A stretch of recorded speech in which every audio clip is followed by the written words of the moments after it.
All right, let's try this again. Wikideek here. I recorded this video earlier today. I sang each theme song for each NHL team, a cappella in my fine operatic voice. But for some reason, it didn't record. Probably because my voice is a crime against nature.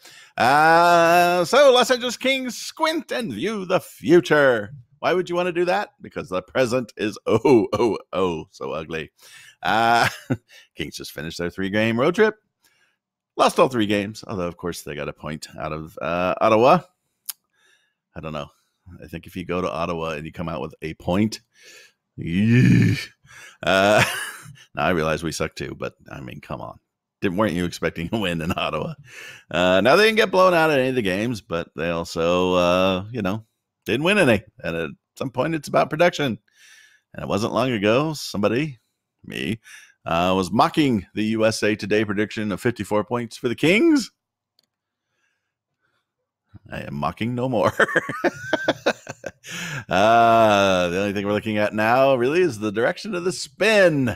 And by that, I mean which way the Kings season is twirling in the toilet when somebody hits the handle, because it is going down fast. True fact. Do you know the water in your toilet spins differently depending on whether you're in the northern or southern hemispheres? Yeah, that's actually a true fact. You can use that at a cocktail party or when you're picking up a member of the opposite sex. They will be particularly impressed by that.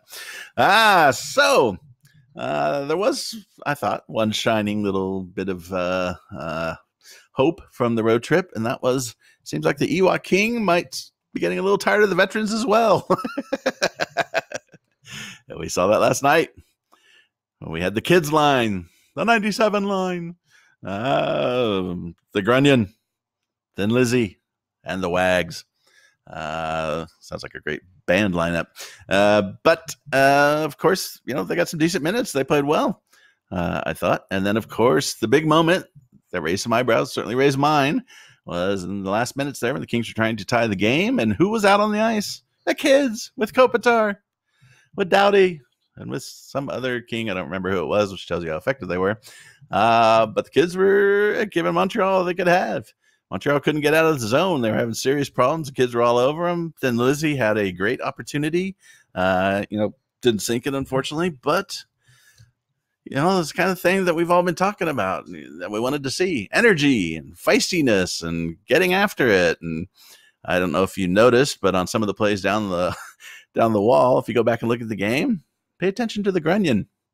He was throwing some beautiful little cheap shots. The puck would go around him, and here would come a Montreal guy just skating by. And Grunion would accidentally throw his elbow out a little bit. And I love the Grunion. And obviously Thin Lizzy, bouncing around like a ping pong ball. I thought that they look pretty good, so hopefully we'll see them stick together. But the guys you didn't see out on the ice, of course, Kovalchuk, Carter, Brown, I don't know. One of them may have been out on the ice, part of it. But the point was the kids are out there. And so all those people who have been complaining about why the kids haven't been playing more, that would be me, we're very pleased. And I would like to see the team continue in that direction. Because once again, I keep raising the point. If we're going to lose anyways, it's not like the veterans are going to get appreciably better. Play the kids. Even if you're just rotating between the AHL and the NHL, I realize you don't want to bring them all up and ruin them. But there's no reason Jared Anderson-Dolan shouldn't be up here playing for a couple of weeks. Bring Kupari up for a couple of weeks. You've heard my rant before, so I will cease and desist.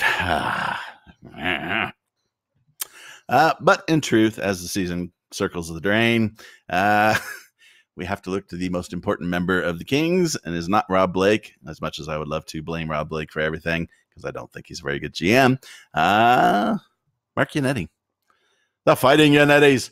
Mark Yannetti is really the party that is key to the rebuild of the Kings. Now, he's had 3 drafts post-Lombardi, because, let's be honest, when Lombardi was here, Lombardi had a rather heavy hand on the draft. And that's why we saw some of those strange picks. Forbert instead of Tarasenko. Yeah, that worked out well. But with Yannetti in full command, I mean, if you look at the way that they run the draft, you can see that Blake is giving Yannetti a lot of deference. As much as I like to criticize Blake, that's actually pretty common. He talks to Steve Yzerman. You see the interviews with Yzerman. People are always crediting him with all the players with Tampa Bay, and he kept saying, "Well, in reality, it's Al Murray, the head of our scouting, also used to work for the Kings. He's the one that's going out finding these guys. He puts the list together, and then we look at the players, and that's when I do an evaluation." He goes, "But I almost always agree with whatever he says." I think that's kind of the way it's working with the Kings now. He's really the guy, and his scouts. I thought last draft, I think we all pretty much universally thought it was great. Some really good players. 2 drafts before that I thought were good, not great, but solid. So it's going to be really important to see what he does in the next 2 drafts, because obviously I think at this point we could probably agree we're going to have a top 5 pick in the 2020 draft. And the good news is there's 6 really, really good prospects at the top of the draft. When we looked at last year, you kind of had the top 2 guys and then some guys who, everybody thought were very good, but, definitely not slam dunks. But as we look forward here to the next 2020 draft, we have probably 6 guys that are going to be really, really good. And then 2021, I have no idea, but I'm assuming there's going to be some good guys. Now you might be thinking 2021, we're still going to be drafting high then? Yeah, we are. We have a gap between our veterans and our really, really high-end prospects. I love Thin Lizzy. I like Wags. They're not really high-end prospects. We're talking about guys like Turcotte, these kinds of guys that are going to come up, and it's still got to be a couple of years. Plus, we have the salary cap problem, which is most of the veterans that we're all kind of a little sick of at this point. Their contracts don't end at the end of this year. There's still a couple more years to go for most of them. And I know, trade them. To who? Who's going to take Kovalchuk? I know everybody wants to trade him. I agree. It didn't work out. Let's trade him. Who's going to take him? What scout is going to watch Kovalchuk play and go, "Oh yeah, we need that"? Or Carter. Carter's been better, but I mean, he's got 4 goals. It's not horrible, but it's not Carter. And so I'm not sure where these veterans are all going. To me, it looks like Toffoli will be gone. I would think Alex Martinez potentially. I thought Trevor Lewis, but Lewis got hurt. How convenient is that? So, we'll have to see. But I think it's probably going to be 2022, 23 before most of the older vets are gone, and we see the Kings, packed lineup of young kids. Now, 2021, we'll have more young kids in the lineup. We'll see the evolution starting, really seriously starting, but probably not till 22, 23 that we, really have a major change to the lineup. Now, what would that look like? Well, you can see a wild guess off there to the right. Now, keep in mind 2 things. One, that is a best case scenario for our prospects. Some of our prospects aren't going to work out. Some are going to get hurt. Some may just not come over here. Some may get their first check by a Krispy Kreme donut franchise, and that's the last we see of them. You don't know. That's why you need as many prospects as you can get, because some just aren't going to work out. But the plus side of this is that we still have the 2020 draft and the 2021 draft. And so we're looking at adding, probably 2 really high first round picks, 2 really high second round picks. So that's 4 players you would like to think are going to have a big effect. And if we could somehow trade some of our vets to pick up more picks, hey, that'd be great. We got to really, really hope Toffoli goes on a major goal scoring run here. If he could score like 7 in the next 10 games, maybe we could get a first round pick for him. But generally speaking, we will add more talent. So that'll be good. But just looking at that list, obviously, again, the best case scenario, Kaliev. Yes, I know he's killing it at juniors. I get it, but he killed it at juniors last year. There's still serious questions about his game in relation to the NHL. Does he have an NHL shot? Yes, absolutely. Is he the rest of his game NHL level? Absolutely not. So he's got a lot of evolving to do.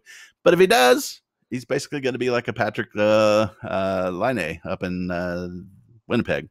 He just needs to be average at everything except his shot. And then Velarde, if he's healthy, he gets back to what he was. Woohoo! But obviously that's kind of a stretch right now as well. Now he's skating, so who knows? Let's see how it goes. Turcotte, I think Turcotte's pretty much, as advertised. He's a Jonathan Taves type, and you watch him play at Wisconsin, that's exactly what he looks like. I think that's a very solid pick. Vajimo, it's hard to really point out his specifics, but if you just go watch him, he's good. I don't know any other way to really say it. It's kind of like a Patrick Marleau situation. Now he's not Marleau by any stretch of imagination, but he's just a guy that produces. Bulat. Bulat is a very interesting player. Bulat Shafiqulin. He was our 3rd round 2017 pick in Russia. So he's from a relatively small city. I don't know if he's ever played internationally.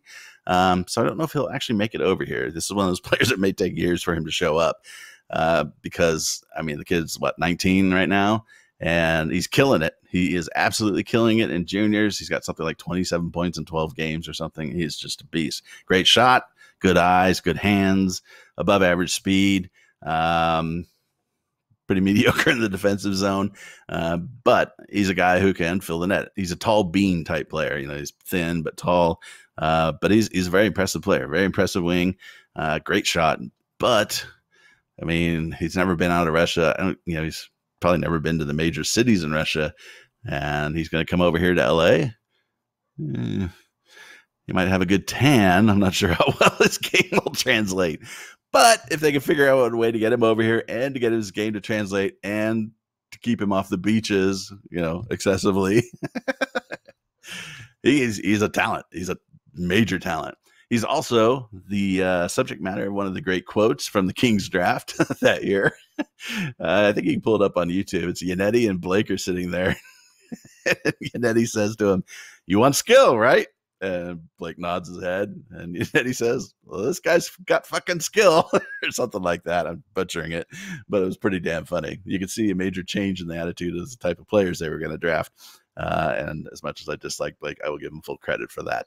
But you can see Yannetti was kind of like, okay, here we go. 3rd line, Kopitar. Now, all you Kopitar fans, before you get angry, remember, this is 2022-23. Kopitar will be like 35.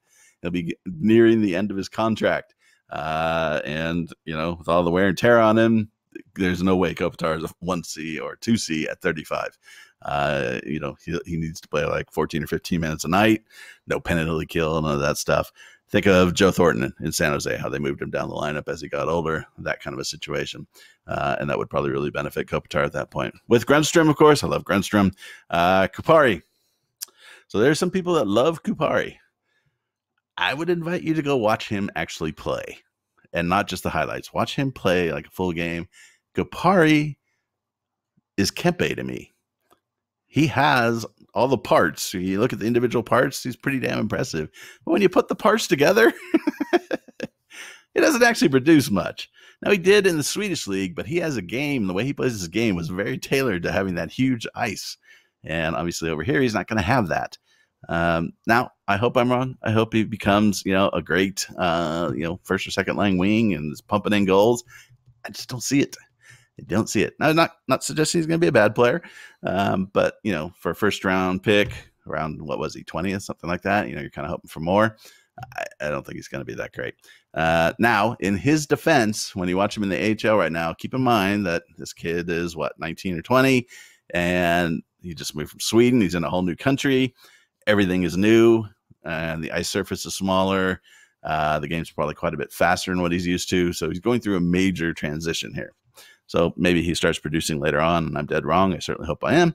But give the kid, a break right now when you're watching him in the AHL, because he's going through a lot.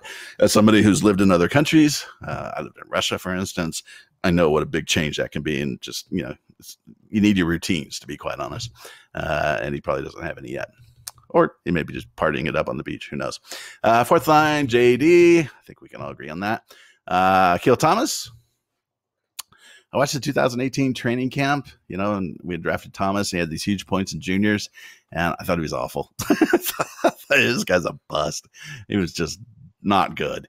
And to his credit, he seemed to have taken it to heart and worked on his game, because at the 2019 training camp, I thought he was pretty damn good.